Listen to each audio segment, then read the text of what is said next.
नमस्कार दोस्तों, मैं विकास शाक्य एक बार फिर से आप सबका स्वागत करता हूं अपने चैनल पर। और आज हम डिस्कस करेंगे अष्टावक्र गीता चैप्टर नंबर 18 के दो श्लोक, श्लोक नंबर 69 एंड 70। लेकिन हर बार की तरह इस बार भी आज का वीडियो शुरू करने से पहले मैं आपको बता दूं कि अगर आपको आध्यात्मिक जो अध्ययन है, जो स्पिरिचुअल स्टडी है, अगर वो खुद से करनी है, अगर आप खुद करते हैं, तो दो तीन चीजें आप जरूर समझ लें। पहली चीज तो ये कि भगवत गीता का जो चैप्टर नंबर 13 है और 14 है, इसके माध्यम से आप परा अपरा प्रकृति के जो 24 तत्व होते हैं, मन बुद्धि अहंकार, ये भी इन 24 तत्वों में तीन तत्व होते हैं, इन्हीं 24 तत्वों में होते हैं। उसके अलावा प्रकृति के जो तीन गुण हैं, ठीक है, इनको एक तत्व के रूप में गिना जाता है। और ये तीन गुण कौन कौन से हैं? सत, रज और तम, ये तीन गुण हैं। ठीक है, इन तीनों गुणों को एक तत्व के रूप में गिना जाता है। और चैप्टर नंबर 13 और 14 भगवत गीता में जो हैं, इनके माध्यम से आपको ये 24 तत्व और जो प्रकृति है, जिसको हम परा और अपरा दो भागों में बांटते हैं, परा प्रकृति अपरा प्रकृति, इसके बारे में आपको पता चलता है। ठीक है, इसके बारे में जानकारियां इन दो चैप्टर्स में दी गई हैं। और अगर ये दो चैप्टर्स आपको क्लियर हो जाते हैं, तो फिर कोई भी चीज जो आप पढ़ते हैं, चाहे आप उपनिषद पढ़ें, चाहे आप अष्टावक्र गीता पढ़ें, चाहे आप भगवत गीता पढ़ें, कुछ भी पढ़ें, आपको चीजें समझने में थोड़ी आसानी होती है। ठीक है, उसके अलावा केन, मुंडक और मांडुक्य, ये तीन उपनिषद उपनिषद बहुत से हैं, 108 उपनिषद हैं। ठीक है, जिनमें से 12 ही ज्ञात हैं। उन 12 ज्ञात उपनिषदों में से भी जो आपके केन, मुंडक और मांडुक्य उपनिषद हैं, अगर ये तीन उपनिषद भी स्टार्टिंग में आप एटलीस्ट ये तीन उपनिषद भी पढ़ जाते हैं, समझ जाते हैं, हमारे चैनल पर भी है, अगर आप किसी और चैनल पे जाकर के देखना चाहें, वहां से समझना चाहें, जहां से आपको समझ में आए, वहां से जाकर के आप इसको समझ सकते हैं। और उसके बाद आप अपनी स्पिरिचुअल स्टडी अगर आप शुरू करते हैं, तो आप देखेंगे कि आपको बहुत सी चीज़ें ज़्यादा स्पष्ट होने लगी हैं पहले से। लेकिन मैं आपको आगाह करना चाहता हूं कि किसी भी तरीके से ये मत समझिएगा कि जो चीज़ें आप समझ रहे हैं किताबों में पढ़ करके या स्क्रिप्चर्स में पढ़ करके, वो किसी भी तरह से गुरु का रिप्लेसमेंट हो सकती हैं। गुरु का रिप्लेसमेंट ये चीज़ें नहीं हो सकती, क्योंकि गुरु ईश्वर की वास्तविक शक्ति है। ठीक है, जो सदगुरु होता है वो ईश्वर की वास्तविक शक्ति है, और ईश्वर की जो वास्तविक ऊर्जा है वो गुरु है। ये गुरु आपके भीतर भी होता है, ये गुरु आपके बाहर भी होता है। जिसके भीतर ये गुरु प्रकट हो गया, वो बाहर गुरु के रूप में जाना जाता है। बाहर का गुरु आपके भीतर के गुरु को जागृत करता है। गुरु सबके भीतर है, कोई ऐसा नहीं है जिसके भीतर गुरु नहीं है। तो बाहर का गुरु भीतर के गुरु को जागृत करता है, तो इसीलिए जो गुरु है, बाहर का गुरु है जो जागृत करता है, उसका रिप्लेसमेंट कोई नहीं है। क्योंकि ये चीजें आप पढ़कर तो समझ लोगे, जानने को तो मैं भी जानता हूँ, क्रोध नहीं करना चाहिए, दूसरों की भलाई करनी चाहिए, संसार का भला तभी होगा जब लोग एक दूसरे से द्वेष छोड़ दें, एक दूसरे के धर्म का सम्मान करें। कौन नहीं जानता?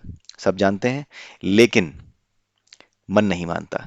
ठीक है, इसी मन का इलाज है अध्यात्म में। ठीक है, इसी मन का इलाज है अध्यात्म में। और जब इस मन का इलाज हो जाता है, तभी इस संसार में शांति संभव है। क्योंकि यह संसार तीन गुणों से बना है, सतरज और तम। इसलिए इस संसार में कहीं ना कहीं हमेशा उथल पुथल चलती ही रहेगी। कभी धर्म ऊपर आएगा, कभी अधर्म ऊपर आएगा। ठीक है, कभी दोनों बराबर बराबर मात्रा में हो जाएंगे, लेकिन ये उथल पुथल चलती रहेगी। इस बैलेंस, ये जो उथल पुथल आपको दिख रही है, यही इस प्रकृति का बैलेंस है। प्रकृति का संतुलन ही यही है।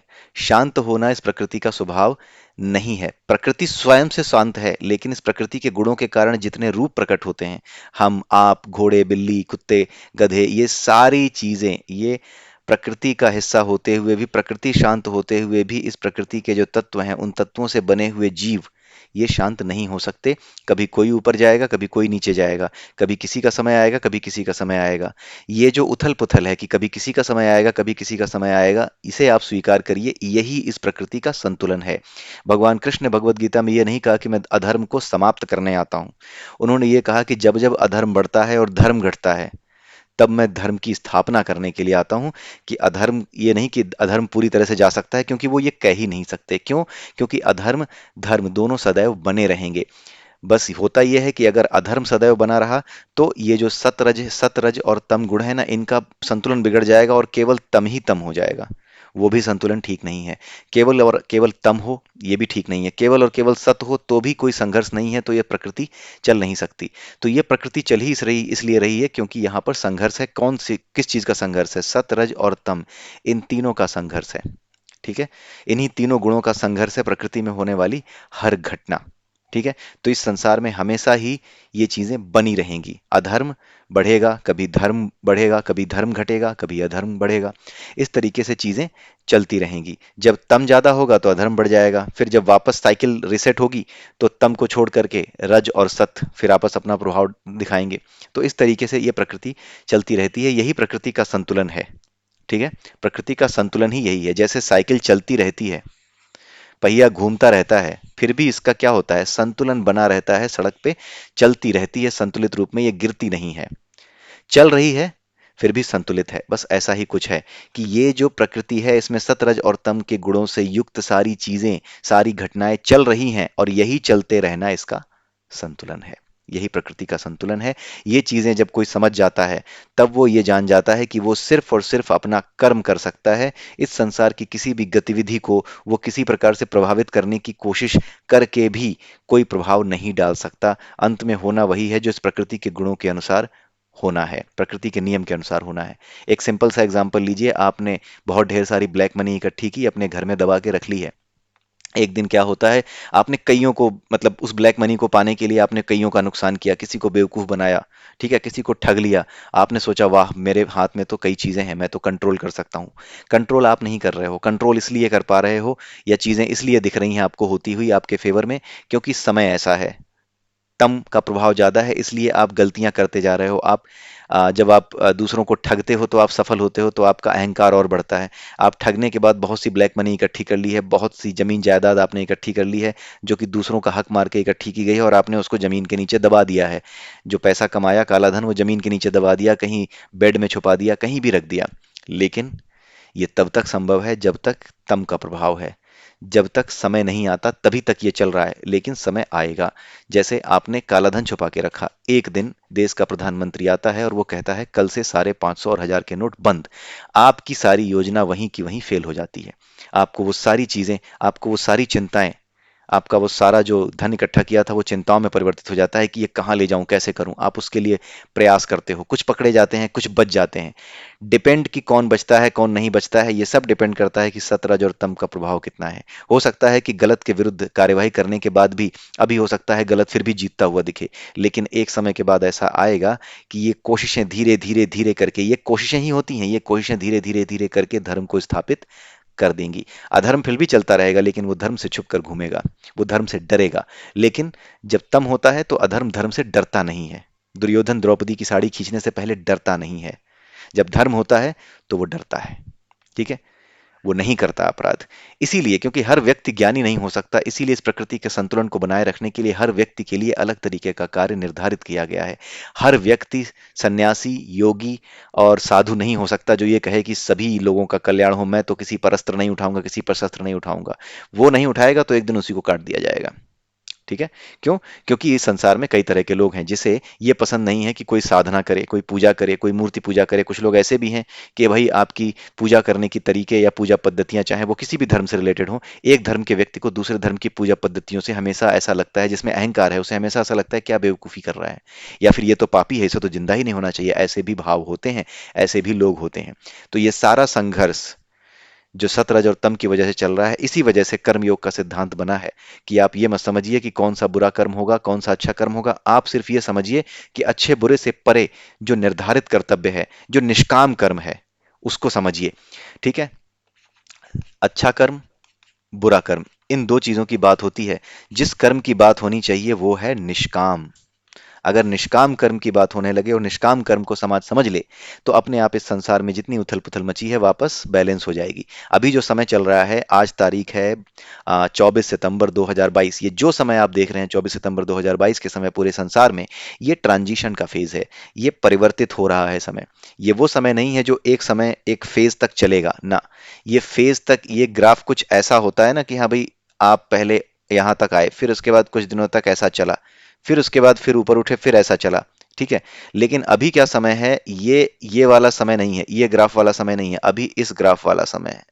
ठीक है। जो लगातार बदलता रहता है, लगातार जो परिवर्तनशील है, वही ग्राफ है। और आपने एक ग्राफ, अगर आप देखें, ग्राफ की बात हो रही है, तो अगर आपने देखा हो तो सर्किल के बारे में अगर आपने पढ़ा हो साइंस में, तो सर्किल में आपने देखा है कि जब आप सर्कुलर मोशन के बारे में आप पढ़ते हैं, सर्कुलर मोशन के बारे में आप पढ़ते हैं, तो आप ये जानते हैं कि सर्कुलर मोशन में हमेशा डायरेक्शन और स्पीड दोनों बदलती है। इसीलिए जो सर्कुलर मोशन होता है उसमें जिसकी बात की जाती है, जब हम चल रहे होते हैं सर्कुलर पाथ पे, तो उसे हम चाल नहीं कहते, स्पीड नहीं कहते, क्योंकि चाल क्या है, ये एक स्केलर क्वांटिटी है।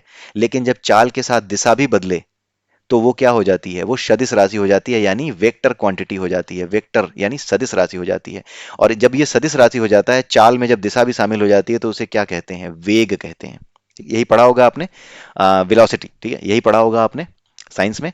तो जो पाथ है ना, ये जो पाथ है, लगातार जो चलते रहना है, सर्किल में घूमते रहना है, एक्चुअली में ये पूरी की पूरी जो सृष्टि है ना, इसी सर्कुलर मोशन में, जो कि एक सिंपल हार्मोनिक मोशन है, जिसमें लगातार एक के बाद एक चीजें बदल रही हैं, दिशा भी बदल रही है, चाल भी बदल रही है, ये कुल मिलाकर ऐसे ही चलता है। ठीक है। यहां पर अगर अच्छाई थी, तो धीरे धीरे धीरे धीरे यहां पर आते आते बुराई, बुराई का चरम, इसके बाद फिर बुराई धीरे धीरे कम होना और फिर अच्छाई पे वापस लौटना। संसार में ये संतुलन हमेशा बना रहता है। लौटने का मतलब, अच्छाई पे लौटने का मतलब ये नहीं कि पूरी तरह से अच्छाई स्थापित हो गई, बुराई है ही नहीं। आने का मतलब ये है कि संतुलन की स्थिति में इस समय अच्छाई ज्यादा है, अच्छाई से बुराई दबी हुई है। जब यहां पर होते हैं तो बुराई से अच्छाई दबी हुई है। ये जो परिवर्तन है, यही प्रकृति का नियम है, और यही इस संसार का वास्तव में संतुलन है। वही जो साइकिल के चलने का हमने एग्जाम्पल लिया, चल रही है फिर भी सड़क पे आप गिर नहीं रहे, वो संतुलित है। आप कहते हैं मैं बैलेंस कर पा रहा हूँ साइकिल को चलाते समय, बैलेंस क्या, कोई चीज खड़ी है तभी बैलेंस नहीं है, गति की स्थिति में भी वो बैलेंस होती है। तो ये जो प्रकृति है, ये गतिमान स्थिति में बैलेंस है। इसकी गति को समझिए, इसकी गति यही है कि इसमें उथल पुथल चलती रहती है। यही उथल पुथल होने के बावजूद भी ये सृष्टि अपने नियम को बनाए रखती है। अच्छाई के ऊपर बुराई, बुराई के ऊपर अच्छाई समय समय पे आती और जाती रहती है। जैसे साइकिल का पहिया घूमता है, ठीक उसी तरीके से ये बुराई अच्छाई साइकिल के पहिए की तरह एक जगह से दूसरी जगह आना जाना लगा रहता है। यही इसका नियम है, यही इसका संतुलन है। प्रकृति का संतुलन वास्तव में इसकी गति में है। ठीक है। तो इसी के साथ आइए हम शुरू करते हैं आज के श्लोक को। 69वां श्लोक देखते हैं क्या है। 69वें श्लोक में अष्टावक्र जी कह रहे हैं कि महत्तत्व, ठीक है, महत तत्व का मतलब क्या है, जो 24 तत्वों की बात अभी हम कर रहे थे, उन 24 तत्वों के अलावा जो हमारे जो दूसरे तत्व हैं, जिसमें आत्म है, ठीक है, अनात्म की बात होती है, उन 24 तत्वों की सारे रिएक्शन की वजह से ही हमारा सारा का सारा जो सृष्टि है, वो सारी की सारी सृष्टि, उस सृष्टि में जितने भी व्यक्ति जितने कर्म कर रहे हैं, वो सब उन्हीं महत तत्वों की वजह से हैं। ठीक है। उन्हीं की वजह से क्या है, ये उन्हीं तत्वों की वजह से क्या है, अलग अलग चीजों में अलग अलग भिन्नताएं हैं, यानी एक चीज दूसरी से अलग दिखाई देती है। आप एक चीज को दूसरी चीज से अलग देखने का मतलब आप ये समझिए कि मैं इंसान हूं, वो पौधा है। आदमी का अज्ञान इस स्तर का होता है कि मैं इंसान हूं वो पौधा है, तो ये तो फिर भी एक फिर भी बेहतर बात है। लेकिन मैं इंसान हूं, दूसरा भी इंसान है, लेकिन मैंने किसी उच्च कुल में जन्म लिया है, तो वो बेकार है, मैं श्रेष्ठ हूं। ये इतनी बड़ी मूर्खता कि इंसान इंसान को देखते हुए भी उसमें द्वैत देख पाता है, तो उसका अज्ञान सोचिए किस स्तर का होगा। यहाँ पे यही बताया गया है कि जो द्वैत यानी एक व्यक्ति को अपने से अलग, दूसरे व्यक्ति को अपने से अलग देखता है, एक व्यक्ति को दूसरे व्यक्ति से अलग, एक शरीर को दूसरे शरीर से अलग, चाहे मैं इंसान हूं दूसरा जानवर है तो क्या हुआ, अगर जब तक मैं इस तरीके से देख पा रहा हूं कि वो मुझसे अलग है मैं उससे अलग हूं, तब तक मैं आत्म तत्व को नहीं जानता। ठीक है। जब मैं ये जान जाता हूं कि सबके भीतर यही आत्म तत्व है, और ये केवल प्रकट हो रहा है अलग अलग रूपों में, क्योंकि ये एनर्जी है और एनर्जी ही मैटर में कन्वर्ट होती है। और कैसे प्रकट होती है, वही जो मनोमय कोश है उसमें जैसी वासनाएं होंगी, अगर जानवरों जैसी प्रवृत्ति रखी होगी तो जानवरों जैसी वासनाएं होंगी, तो इसकी एनर्जी जो होगी, जो रिजल्टेंट एनर्जी होगी, जो ई आर आप जिसको कह सकते हैं, वो क्या होगी, आपके जो माइंड की एनर्जी है प्लस आपकी जो सोल की कांस्टेंट एनर्जी है, ये हमेशा कांस्टेंट रहती है। ये कांस्टेंट और ये जो आपकी मन की एनर्जी है, इन दोनों को मिला करके जो ई आर बनता है, यही ई आर जो एनर्जी होती है डिसाइड करती है कि किस तरह के मैटर में कन्वर्ट होना है। कुत्ते, बिल्ली, गाय, बकरी, किस तरह का मैटर आपको लेना है, वो सिर्फ यहीं से डिसाइड होता है। ठीक है।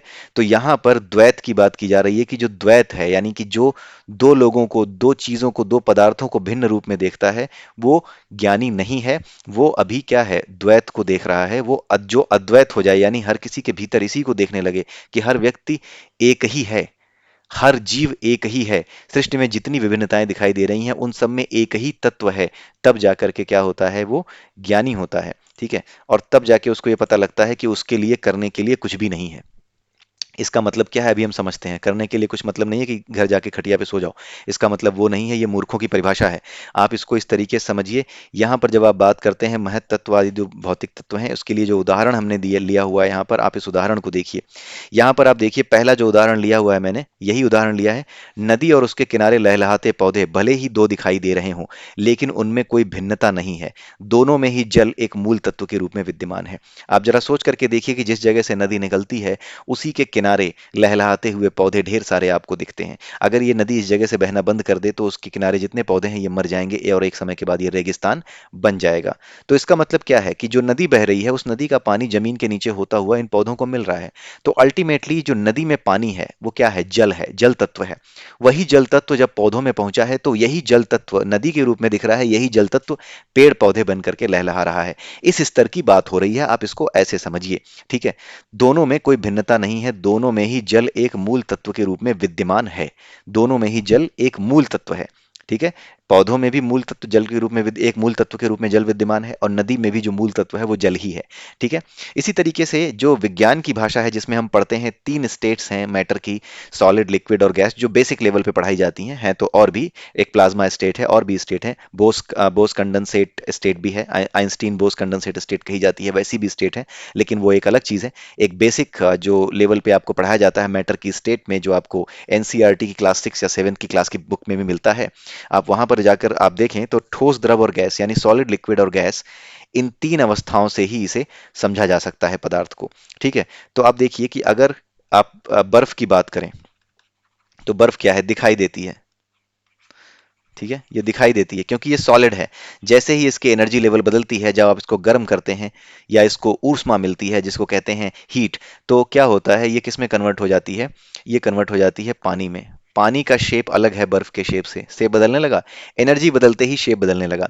जैसे ही इसकी एनर्जी इतनी ज्यादा बदल जाए कि ये उबलने लगे या फिर ये भाप बन के उड़ने लगे, तो ये क्या हो जाता है? गैस बन जाता है, और ये गैस बन के जलवाष्प के रूप में फिर से धरती पे बरसता है। ठीक है, तो ये जो गैस है ये तो दिखती भी नहीं है। तो एक ही चीज, हर किसी में मूल तत्व पानी, हर किसी में, बर्फ में भी, पानी में भी, गैस में भी मूल तत्व जलवाष्प, जल, जलवाष्प में भी जल। ठीक है, तो जितनी भी चीजें हैं ये तीनों एक ही, लेकिन अलग अलग रूपों में दिख रही हैं, केवल और केवल किस कारण से? कि हर किसी का एनर्जी लेवल अलग है। पानी का एनर्जी लेवल अलग है, इसलिए वो पानी है। गैस का एनर्जी लेवल अलग है, इसलिए वो गैस है। क्योंकि बर्फ को जब आप गर्म करेंगे, एनर्जी उसकी परिवर्तित करेंगे, तो पानी बनेगी। उसी तरीके से आप इंसान हैं, आप अपने अंदर ऐसी गंदी आदतें पाल लीजिए जो कि जानवरों जैसी हो, तो आप जानवर बनेंगे। आपकी एनर्जी उसी तरीके से कन्वर्ट हो जाएगी कि आपको जानवर का शरीर मिले, आप जानवर में कन्वर्ट हो जाएं। तो यही जो नियम है, यही नियम, इसी नियम के अनुसार ये सारी सृष्टि काम करती है। ठीक है, अब यहाँ पे ये बताया जा रहा है कि जो इस द्वैत के भाव से मुक्त हो गया, उसके लिए कोई कार्य शेष नहीं रह जाता। यहाँ पे आप देख लीजिए, लिखा हुआ है, उसका त्याग कर देने पर शुद्ध बोध वाले व्यक्ति के लिए कौन सा कार्य शेष रह जाता है। इसका क्या मतलब है? मैंने इसको इसी लाइन में लिख दिया है, उसका कार्य शेष नहीं रह जाता है। इसका मतलब यह है कि अर्थात उसके लिए कुछ पाना और छूटना नहीं रह जाता। पाना क्या हो सकता है? वो संसारिक, यानी कि अटैचमेंट वाला व्यक्ति हो, जिसको बहुत ज्यादा अटैचमेंट हो इस संसार से, तो उसके लिए भी पाने को कुछ है। और जो डिटैच होना चाहता है इस संसार से, जो साधु बनना चाहता है, सन्यासी बनना चाहता है, जो मोक्ष चाहता है, उसको भी अटैचमेंट है। किस चीज की अटैचमेंट? अटैचमेंट है अपनी आत्मा की अटैचमेंट है, अपने मोक्ष की अटैचमेंट है।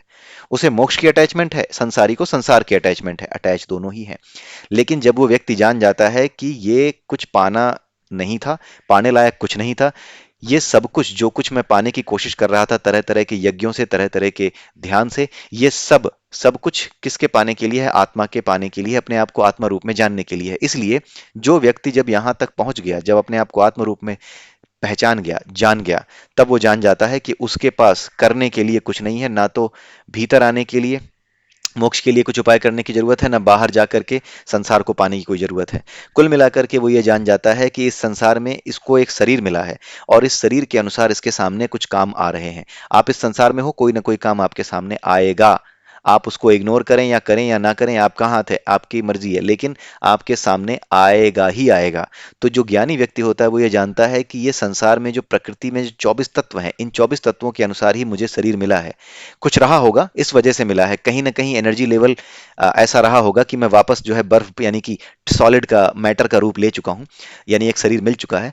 तो जो ज्ञानी है वो ये जानता है कि मुझे शरीर किसी वजह से ही मिला होगा, इसी नियम के अनुसार किसी वजह से मिला है, कुछ ना कुछ किया होगा। ठीक है, तो जब ये कुछ ना कुछ किया है तो मैं इस संसार में आ गया हूं, लेकिन अब उसको ज्ञान हो चुका है तो ये जानता है कि इस संसार में जब मैं हूं तो कोई ना कोई कर्म मेरे सामने तो आएगा ही।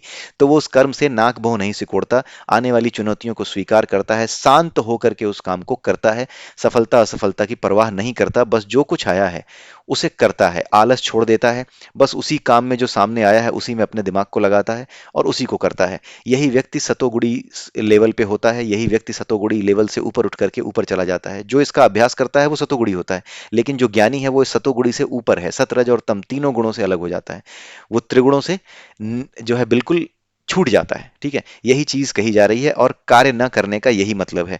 कार्य न करने का यही मतलब है कि कार्य करना ऐसे कि किसी तरह का अटैचमेंट उस कार्य से ना हो, यानी किसी तरह का अटैचमेंट उस काम को करने के बाद उससे जो फल मिलेगा, सक्सेस मिलेगी, फेलियर मिलेगा, उससे कोई लेना देना ना हो। ठीक है, आई होप कि आपको ये समझ में आया होगा। सिंपल सा श्लोक है, अगर आप ये, इसीलिए मैं बार बार जोर देता हूं कि आपको परा अपरा प्रकृति के 3 गुण, प्रकृति और 24 तत्व, और ये जो शरीर के 5 कोश हैं, इन 5 कोशों में मनोमय कोश, अंतःकरण, ये सारी चीजें जो बात हम करते हैं ये बार बार इसीलिए हम लोग करते हैं अपने वीडियो में, ताकि ये चीजें दिमाग में बैठी रहें। इनका दिमाग में बैठे रहना बहुत जरूरी है, क्योंकि बिना इनके कोई भी जो आध्यात्मिक स्टडी आप कर रहे हैं, स्पिरिचुअल स्टडी कर रहे हैं, वो आपको पकड़ में नहीं आएगी। आइए 70वां श्लोक देखते हैं, बड़ा सिंपल सा है। यह समस्त जगत केवल एक भ्रम रूप प्रपंच मात्र है, ऐसा निश्चय पूर्वक जानकर अलक्ष्य की स्फुरण वाला शुद्ध पुरुष स्वभाव से ही शांत होता है। देखने में लग रहा होगा कि क्या लिखा हुआ है, बहुत सिंपल है, समझते हैं इसको। ठीक है, पहले तो ये देखिए, यहाँ पे ये बताया गया है कि यह जगत केवल एक भ्रम रूप प्रपंच मात्र है। ये कौन समझता है? ये ज्ञानी समझता है कि ये संसार केवल एक प्रपंच है। प्रपंच क्यों है? प्रपंच का अर्थ क्या है? प्रकृति के 24 तत्व, जिसमें 3 गुण भी आते हैं, इन्हीं तत्वों की जो आपसी अभिक्रिया है, अभिक्रिया को इंग्लिश में रिएक्शन कहते हैं। ठीक है, रिएक्शन ऑफ एलिमेंट्स, ये जितने भी तत्व हैं, 24 तत्व, इनके आपस में रिएक्शन की वजह से ही इस संसार में सारे काम प्रकट हो रहे हैं, ये हमने कई बार समझा है। ठीक है, जो इन कामों से मुक्त हो गया, जो इनसे मुक्त हो गया, इन्हीं 24 तत्वों से जो मुक्त हो गया, वही शांत हो गया। यानी जो इस प्रपंच से, प्रपंच मतलब वही 24 तत्व जो तरह तरह के काम करा रहे हैं, जो मोटिवेट करते हैं तरह तरह के जीवों को, उनके पुरानी जो इच्छाएं हैं, पुरानी जो वासनाएं हैं, उनको जीने के लिए मोटिवेट करते हैं ताकि वो छूट सके इनसे। ठीक है, तो ये सारी जो है चीजें इसीलिए कही जाती हैं कि वो छूट सके। ये इसीलिए कहा जाता है कि कोई भी जो जीव शरीर मिला है, अगर आपको इंसान का शरीर मिला है, कोई समस्या आई है, तो उस समस्या को झेलिए ताकि वो आप उससे छूट सके। उसको झेलने के बाद आप उससे सीख जाइए कि आगे क्यों इस तरह की चीज नहीं करनी है। आप समझ जाइए कि ये चीज आगे नहीं करनी है, ये गलती थी आपकी। तो गलतियों को सुधारने का अवसर ये प्रकृति आपको आपके कर्म के बुरे फलों की, जिसको आप बुरा फल कहते हैं, बल्कि जो भी बुरा फल आपके सामने आता है वो आपके लिए बड़ा ही ऑस्पिशियस है। जिसको आप बुरा कहते हैं वही आपके लिए ऑस्पिशियस है, क्योंकि वही आपको समझाता है कि जो कुछ बुरा हुआ है, जिसे आप बुरा समझ रहे हो, वो हुआ क्यों है, इसे सुधारने के लिए क्या करना है। तो प्रकृति लगातार आपको सुधारने का ही काम करती है। इसीलिए यहां पर यह बताया गया है कि ये जो कुछ चल रहा है ना, केवल प्रपंच है, प्रकृति का ही प्रपंच है, प्रकृति के जो 24 तत्व हैं उन्हीं का प्रपंच है। उन्हीं की वजह से आदमी तरह तरह के काम करने को मोटिवेट होता है, और जिस तरह का आदमी है, जिस तरह की आपने प्रवृत्ति बनाई है, वैसा ही काम आपके सामने आएगा। अगर आपने चोरों वाली प्रवृत्ति बनाई है तो आप चोरी वाले ही काम करेंगे, चोरों से ही मुलाकात होगी आपकी। ठीक है, उसके अलावा आगे ये बताया गया है कि जो व्यक्ति शांत होता है, यानी जो ज्ञानी है, वो इस चीज को निश्चय रूप जानता है, मतलब निश्चय पूर्वक जानता है, यानी उसको पता होता है, उसको पूरा विश्वास होता है कि यही है, यही होता है सच। उसे पूरा विश्वास होता है। विश्वास कब होता है? जब आप उसे अनुभव कर पाए, बिना अनुभव के विश्वास नहीं होता। और ये जो विश्वास है ये गुरु की मदद से ही आता है। ठीक है, तो जिसे ये विश्वास हो गया, जैसे अष्टावक्र जी किसको उपदेश दे रहे हैं? जनक को। तो जनक को इस बात का विश्वास हो गया, तो जब उनको इस बात का विश्वास हो गया तो वो निश्चय पूर्वक जान गए कि हाँ ऐसा ही है। जब आप ऐसा जान गए कि ऐसा ही है, तो उस आदमी का लक्षण क्या है? उस आदमी का लक्षण बताने के लिए एक लाइन और यहाँ लिखी गई है कि ऐसा व्यक्ति इस चीज को निश्चय पूर्वक जानकर कि ये संसार प्रपंच मात्र है, वो अलक्ष्य की स्फुरण वाला। अब ये समझिए, अलक्ष्य की स्फुरण वाला, इसका क्या मतलब है? अलक्ष्य का मतलब क्या है? आत्मा को यहाँ पे अलक्ष्य बोला गया है। ठीक है, क्योंकि इसे लक्ष्य बनाकर प्राप्त नहीं किया जा सकता। अलक्ष्य क्यों बनाया गया है, अलक्ष्य क्यों कहा गया है? क्योंकि इसे लक्ष्य बनाकर प्राप्त नहीं किया जा सकता। लक्ष्य बनाना, किसी चीज को आप लक्ष्य बनाएं, मुझे मोक्ष प्राप्त करना है, या मुझे बड़ा घर प्राप्त करना है, बड़ी गाड़ी प्राप्त करनी है, या जिससे मुझे प्रेम है उस स्त्री को प्राप्त करना है, या उस पुरुष को प्राप्त करना है। ये जो लक्ष्य हैं, इस भौतिक जगत के लक्ष्य हैं, जबकि आत्मा ये आध्यात्मिक जगत है। वो लक्ष्य बनाया नहीं जा सकता। जितनी बातें आप इस भौतिक जगत में करते हो उनमें से कोई भी आध्यात्मिक जगत का लक्षण नहीं है। लक्ष्य इस भौतिक जगत की चीज है, आत्मा आध्यात्मिक जगत की चीज है, इसलिए वो लक्ष्य नहीं बनाई जा सकती। इसीलिए यहां पर आत्मा को क्या कहा गया है? अलक्ष्य। और इसीलिए यहां पर क्या कहा गया है? पाया नहीं कहा गया, स्फुरण यानी प्रकट होना। आत्मा को पाया नहीं कहा गया कि पा गए, यहां पर स्फुरण यानी प्रकट हो गई आत्मा, इसके बारे में कहा जाता है। तो व्यक्ति के भीतर आत्मा प्रकट हो गई, यानी तुम जान गए कि तुम शरीर नहीं, तुम आत्मा हो, तुम्हें विश्वास हो गया। ठीक है, इसी को कहा गया है स्फुरण, यानी अपने भीतर से प्रकट हो जाना उस ज्ञान का, जिसे पाने की कोशिश कर रहे हो। पाने से नहीं मिलता। ज्ञानी ना कुछ पाता है ना कुछ खोता है, वो केवल और केवल अपने अहंकार के आवरण को, यानी जो पर्दा पड़ा हुआ था ईगो का, बस उसे हटाता है। जैसे आपका कोई कीमती सामान हो, वो जो है कोई सामान जो है कीमती है, बहुत कीमती है, मान लीजिए हीरा ही है। अचानक से क्या हुआ, वो बहुत ढेर सारे कपड़ों के बीच में दब गया है। अब ये मिलेगा कैसे? जब तक ये कपड़े नहीं हटेंगे तब तक ये हीरा नहीं मिलेगा। आपको इसके लिए प्रयास करना होगा कपड़े हटाने का, तो ये प्रयास भी आवश्यक है। लेकिन ये कपड़े हटाना मुख्य कार्य नहीं था, आप सिर्फ कपड़े हटा रहे हो। मुख्य कार्य क्या है? उस हीरे को प्राप्त करना, यानी अपनी आत्मा को प्राप्त करना, अपने आप को आत्म रूप में जानना कि आप वास्तव में क्या हो। यही आपका मुख्य लक्ष्य है। ठीक है, लोग कहते हैं ये बड़ी बेवकूफी की बात है कि आत्मा को जानना मुख्य लक्ष्य है, नौकरी करना छोड़ दें क्या, ये छोड़ दें क्या? ऐसी मूर्खतापूर्ण बातें सोचना ठीक नहीं है। आप खुद सोच करके देखिए कि नौकरी करना या जो कुछ भी आप कर रहे हो, प्रवृत्ति के अनुसार आपके जीवन में जो कर्म आया है वो कर्म आपको करना पड़ेगा। वो सेकेंडरी है, वो करना ही पड़ेगा, सेकेंडरी है फिर भी करना पड़ेगा। क्यों? क्योंकि जीवन चलाने के लिए आपको वो काम करने हैं, लेकिन उसमें अटैच मत होइए। जैसे ही आप उससे डिटैच होकर के काम करना सीख जाते हैं, वैसे ही अपने काम में परफेक्ट हो जाते हैं। जो आदमी अटैच होता है अपने काम से, वो अपने काम को डर डर के करता है, परफेक्शन नहीं आता उसमें। जो डिटैच हो जाता है वही परफेक्ट काम कर सकता है। जिसे मृत्यु का डर खत्म हो जाए, वही तो रणभूमि में सबसे अच्छा साहस दिखाता है। जिसे मृत्यु का भय हो, जो बिल्कुल अटेंटिव हो कि मर ना जाऊं, वो क्या साहस दिखाएगा? वो तो हो सकता है कि उसको अपनी जान बचाने के चक्कर में वो दुश्मन की सेना उसकी सेना पे चढ़ती चली जाए। ठीक है, लेकिन जो मरने और मारने पे उतारू हो जाता है युद्ध के मैदान में, युद्ध के मैदान में आपको मरने और मारने पर ही उतारू होना पड़ता है। या आप जियोगे या सामने वाला जिएगा, इसी सोच के साथ वहां पे लड़ना होता है। वहां पे ऐसे ही लड़ता है योद्धा। ठीक है, तो जो अपने आप को डिटैच कर लेता है अपने जीवन से, अपनी सभी वासनाओं से, वही उत्तम परफॉर्म कर सकता है। जैसे अभिमन्यु था, वो चक्रव्यूह में घुस गया, उसे पता था कि निकलना नहीं आता, उसे पता था कि उसके जो चाचा हैं, इतने महान योद्धा हैं, दुर्योधन है, कर्ण है, ये इतने ढेर सारे लोग हैं, द्रोणाचार्य हैं, ये इतने लोग जो है युद्ध लड़ रहे हैं, क्या मैं वापस आ पाऊंगा इनके बीच में, जब मैं जानता ही नहीं हूं कि चक्रव्यूह से बाहर निकल पाऊंगा या नहीं निकल पाऊंगा? उसे पता था कि नहीं निकल पाऊंगा, फिर भी वो घुसा, क्योंकि वो अपना कर्तव्य कर रहा था। उसे पता था कि लड़ने और मरने और मारने के लिए ही योद्धा उतरता है मैदान में, तो उसका कर्तव्य था कि आज अगर मैं नहीं लड़ा तो कल नुकसान होगा पांडवों की सेना का। तो इसलिए वो घुसा, उन्हें रोका, उन्हें बहुत देर तक रोका। जो नुकसान पांडवों की सेना का हो सकता था, उस नुकसान को होने से उसने बचाया। यही यही रणभूमि में आपका कर्तव्य है, यही उसने निभाया, जानते हुए भी कि मृत्यु निश्चित है, उसने ऐसा किया। ठीक है, तो अटेंटिव होकर के जो योद्धा लड़ता है, वो शत्रु की सेना का कभी संहार नहीं कर सकता, परफेक्शन आ ही नहीं सकता। इसीलिए कहा गया है कि कर्म करो लेकिन फल की चिंता मत करो। लोग इसका गलत अर्थ निकालते हैं।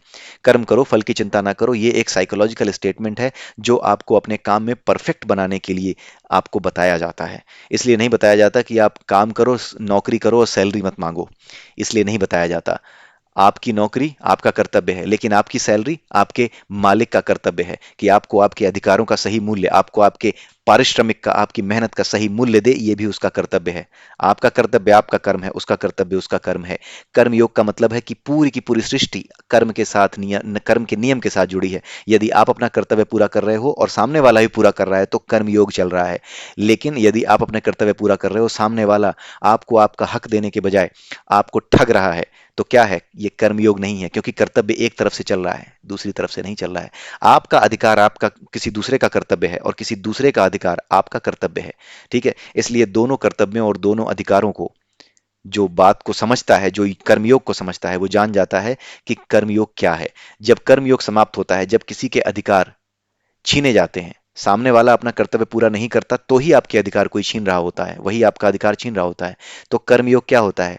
नष्ट हो जाता है। जो योग है ना, उसको समझिए। योग का मतलब है जुड़ना, कर्म का जुड़ जाना, मेरे कर्म का तुम्हारे कर्म का, सभी के कर्मों का जुड़ जाना, यानी मेरे कर्तव्यों का तुम्हारे कर्तव्यों का, सभी के कर्तव्यों का जुड़ जाना। योग शब्द पे महत्व, योग शब्द का महत्व है, योग शब्द पे जोर दिया गया है। योग का अर्थ है जुड़ जाना। ऐसा नहीं कि मैं अपना कर्म कर रहा हूँ, कर्तव्य कर रहा हूँ, सामने वाला जो है मुझे मेरा अधिकार नहीं दे रहा, तो वो अपना कर्तव्य पूरा नहीं कर रहा। जब वो नहीं दे रहा तो अपने अधिकार मांगना भी मेरा कर्तव्य है। ये इतना सीधा कॉन्सेप्ट होता नहीं है, इसीलिए लोग कंफ्यूज रहते हैं। बड़े आराम से लोग मजाक उड़ा देते हैं भगवत गीता में जो ये बताई गई है बात, कर्म करो फल की चिंता ना करो। लेकिन ये इतनी सीधी बात नहीं है, जब समझ में नहीं आती तो ये मजाक की ही चीज होती है। जबकि ये बहुत बड़ा फिलोसॉफिकल और साइकोलॉजिकल स्टेटमेंट है, जो आपके जीवन को किस तरीके से परिवर्तित कर सकता है आपको पता भी नहीं है। ठीक है, कई लोगों को पता नहीं होता। अब तो जो लोग जीवन का मूल्य समझते हैं वो तो इस स्टेटमेंट का महत्व जानते हैं, लेकिन जो जीवन का मूल्य नहीं समझते, या फिर अभी कहीं ना कहीं उनके विचार, या कई बार ऐसा भी होता है कि कुछ लोग हल्के में इन चीजों को लेते हैं। ठीक है, इतना सीरियसली नहीं सोचना, लाइफ को इतना सीरियसली नहीं लेना, ठीक है, वो भी ठीक है। लेकिन लाइफ को इतना सीरियसली लेते समय आप इस बात का ध्यान रखिए, सीरियसली ना लेते समय इस बात का ध्यान रखिए कि आप कहीं उन चीजों का मजाक ना उड़ाएं जिनके बारे में आपको पूरी जानकारी नहीं है। ठीक है, तो यही चीज यहाँ पर समझने का हम प्रयास कर रहे हैं। और यहाँ पर आत्मा के स्फुरण की बात की गई है। क्यों? क्योंकि ये हीरे की तरह हमारे अहंकार के, यानी कि हमारे मनोमय कोश में जो वासनाएं हैं, इसके नीचे दबा होता है। जब इनको हम साफ कर लेते हैं, इनको हटा देते हैं, तभी ये हमें दिखने लगता है। ठीक है, यहाँ पर क्या बताया गया है, लक्ष्य क्यों नहीं कहा गया है, इसको अलक्ष्य क्यों कहा गया है? क्योंकि लक्ष्य बनाना भौतिक जगत का लक्षण है, और आत्मा आध्यात्मिकता का चरम बिंदु है। इसीलिए स्फुरण शब्द का इस्तेमाल हुआ है, क्योंकि ये पहले से प्राप्त है, आत्मा आपके भीतर पहले से है, आत्म ही हो आप। लेकिन इसके ऊपर पड़े अहंकार के आवरण को, जो आपको अहंकार है, उस आवरण को, उस पर्दे को आपको हटाना है। हटाते ही आप खुद को देख पाओगे, खुद को जान पाओगे।